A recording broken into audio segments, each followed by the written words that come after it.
Rose City Comic Con has just ended, and I know we're all fighting off the con is over blues, but it was so exciting. There were so many cosplayers there, so much nerd stuff to look at and to buy and people to talk to. It was almost more than one gal can handle. But as soon as I got there, I went to the Dark Horse booth so I could chat with David Dastmalchian. You may recognize him from such movies as Ant-Man and the Wasp, The Dark Knight, he was in The Flash, Gotham, the list goes on, but add to that list of accomplishments, author. David is writing a comic called Count Crowley, Reluctant Midnight Monster Hunter, that is taking all of the classic horror monsters that you love and you know and turning those stories absolutely on their heads. It takes the idea of classic horror and mixes it with cable news and information dissemination and fighting your own monsters from within, and I'm sorry, I'm very excited. I'm gonna let him tell you about it. I love it here. I love Portland. It is such a spooky, wonderful, beautiful, misty city, and just the mixture between architecture and then the trees. It's a really lovely city. Yes, you know, Count Crowley, Reluctant Midnight Monster Hunter, is this idea I've had for many years, and I have been figuring out how to tell this story and how to make it meaningful to both me and exciting for people who would want to read it or watch it.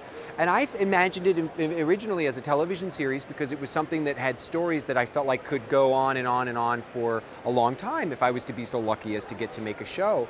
And as I was telling this idea to the great Peter Lenkov, who has created many great comic properties and TVs and movie shows, he said, this would be such a cool comic. And he introduced me to the people at Dark Horse. And the people at Dark Horse graciously said, we really like this idea. And they are kind of the champions and I'd say the gold standard right now for what's happening in horror comics, and they just get it. And I was so excited. So they gave me a chance. They said, let's see what happens. Let's see where you go. Let's write some scripts. And they loved the scripts. And now here we are, a lot of hard work later, and I'm getting prepared to see issue 1 of Count Crowley come out in October. And it's an incredible moment. So Count Crowley, who is Count Crowley, you may wonder? Well, Count Crowley is the name of the creature feature host in this small town in Missouri. And Rich Barnes, who's been doing this role for many years, has disappeared, hasn't shown up for work in a while. Now we cut to our hero, Jerri Bartman. Jerri is a young woman whose dream was to be a hard-hitting investigative journalist on the news. It's 1983. She got her big break to go to Cleveland and be on a network affiliate news program, where the star of that news program actually assaulted Jerri. And when she went to tell the truth about what happened to her as a whistleblower, no one believed her. The network, the executives, they basically said she was an ambitious, delusional woman. They ruined her career. So now she's back in this small town and she's humiliated. She wanted to be a legit news person, and her brother runs this small station, and he's so worried about her because her drinking is out of hand. She's just destroying herself. So he says, if you could just come host the show until I can find a new replacement, put on the makeup and the costume, no one will know it's you. She's humiliated, she's livid, but she does it because she's about to be almost homeless. When she does it, her badass attitude and her I could give a crap responds so positively from all of the audience. All the people watching it at home are like, oh my gosh, I love this woman. So she's kind of a hit, but there's a secret she didn't know. The guy who she replaced, the one who's missing, who's disappeared, he was actually one of the last appointed monster hunters. Monsters are real. They've been living in our society for generations, and they've been spinning fake news into our society by tricking us into thinking that the way that you stop a vampire is with a stake, the way that you stop a werewolf is a silver bullet. It's all lies. And they're starting to get strongholds in our media because they understand the power of media. And I said it in 1983 because that's the beginning of cable news. And I thought, what an important time in American news history to try and imagine monsters infiltrating our information. Mind blown. I mean, come on. I'm sorry to interrupt. I'm just a total news nerd, and I'm just excited. All these things happened in my grown-up life. So for 30 years, I've been imagining how cool it would be to have a horror host who fights monsters, and we're going to have universal or classic-looking kind of monsters in this world. That was the framework. That was the world in which I wanted to create. But what it was about, I didn't know yet. And then I grew up. I deal with and treat my depression as well as anxiety. I've been a sober person for 17 years, so addiction is part of my journey as a grown-up, and battling that addiction and maintaining my sobriety is part of my journey. I love, one of the fun things with my story is because Jerri, she's basically given an ultimatum by her brother. Your show is now all of a sudden a hit. No one knows about the monster stuff. She has to keep that a secret, because if she exposes anyone to the truth that she's discovered, they become vulnerable and targets of the monsters. So Jerri not only has to keep this secret about the monsters, her brother says, you're gonna stay here, but you have to start getting clean and sober. So she actually begins the journey, but it's been really fun for me in writing these scripts, because she may be doing battle with a zombie, we call them billies in my world, or she might be doing battle with a werewolf and show up late to work and her car has got a dent in it, or there's a scratch on her shirt, and everybody's going, Jerri, you're drinking again, you're not taking care of yourself, and she's going crazy trying to prove herself. But learning to take care of herself, which I had to do, it's the very first step, is going to be her key to unlocking her strength as a monster hunter.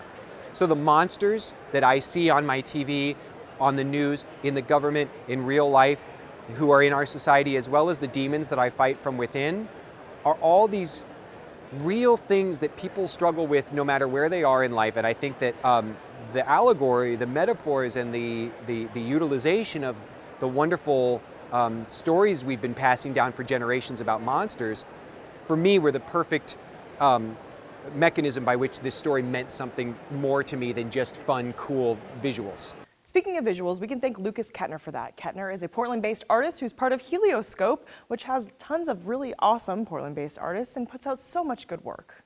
But I'm gonna let him tell you about it.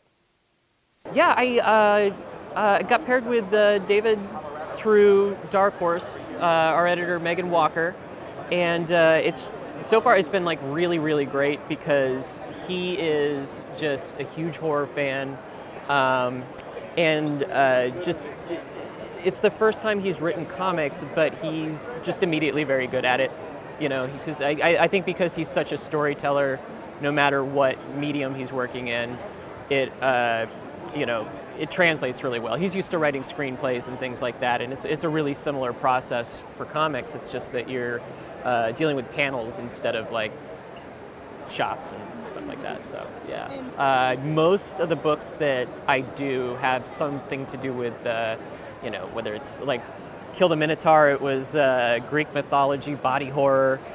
With Count Crowley, it's this very like Universal Monsters classic vibe with the expected werewolves and mummies and things like that. And perhaps it's not shocking to learn that just like the rest of us con-goers, David is kind of a big old nerd. It's insane. It's the most crazy feeling to be. I've been going to conventions for many years as a fan. I work as an actor on a lot of neat properties that are part of the comic sphere, so I've gone as a guest, as an actor, but I never imagined I would get to walk into a comic book shop or get to walk into a convention and see something with my name on it on the shelf or at a booth. So it is becoming very real. It is a real don't pinch me moment, because if it's a dream, I don't want to know. And I'm having the time of my life. It's been the most rewarding creative experience this last year of writing. And our artist, Lukas Kettner, whose work is mind-blowing, has done such a beautiful job with this book that every time I look at it, I get lost. It's amazing.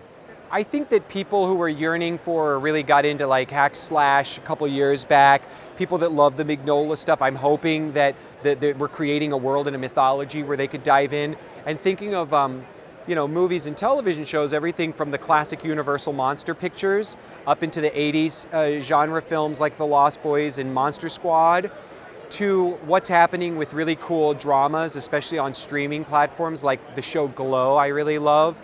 I think that portrays characters in a complex way. If any of those hit any of your buttons, or if you loved the old, creep show, eerie, creepy comics, if you were into that, there's so much nostalgia in these pages and Lukas's art. You'll love it just for that. I just want to say that, if you love seeing characters that are flawed, or that you want to see a little part of yourself within, and you love the classic tradition of monster movies, I hope you'll give Count Crowley a try. I hope you will crack that page. I find Lukas's work to be almost addicting in a really good way. I can't get enough of it. So I hope you'll give it a try, and I hope if you have a dream, like I have had all my life, that you'll just keep pushing forward and keep trying to write down what that dream is, whether it's working in comics or whether it's being a doctor, or whether it's flying a plane, I don't know, but don't give up, because I'm standing here today as a full-grown adult and I never imagined I would be getting to do this. Oh, come on, a Heart of Gold and also a great horror comic that's coming out soon. I mean, what more can you ask for? I really want to thank David and Dark Horse for chatting with me about Count Crowley, Reluctant Midnight Monster Hunter, and I want you to check your local comic book shop to see when it comes out. October 23rd, you're going to want to grab a copy of it. I'm going to review it here on this channel. We can chat about it together. And coming up, I have a few different artist spotlights from people I chatted with at Rose City Comic Con, as well as a very exciting interview coming up soon, so suspense, stay here for that. But I hope you guys are having a great week. Thanks so much for watching. I will see you next week, same-ish time, same place. And until then, this has been KGW's Comic Book of the Week.